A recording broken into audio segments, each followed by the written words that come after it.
Sony released the FX2, which finds itself right between the FX30 and the FX3 with the price point of $2,700. Now, fair warning, this camera did get a lot of very interesting opinions when it first released because it's a hybrid cinema camera.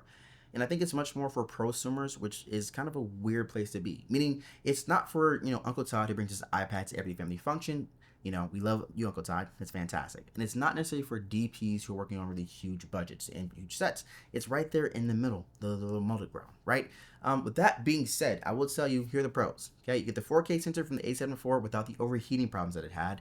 However, when you're shooting at 4K 60 frames per second, there is a crop. There is a really great, I believe it's called dynamic stabilization mode, that when you're using it, it does crop into your image pretty heavily, but it does a really, really good job. Not gonna lie to you. That being said, you still should probably use a wide angle lens and walk slowly if you can use this to vlog yourself, okay? And the big problem with the tiltable viewfinder, it's really cool in theory, but the placement of where it is it's really close to the hot shoe mount. So if you have like your basic, handle with the audio interface on top of it, you're gonna poke yourself in the forehead, whether you are left eye dominant or right eye dominant as well.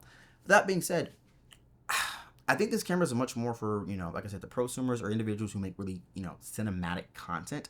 For them to also be able to get really good photos as well to use for, the internet or for marketing.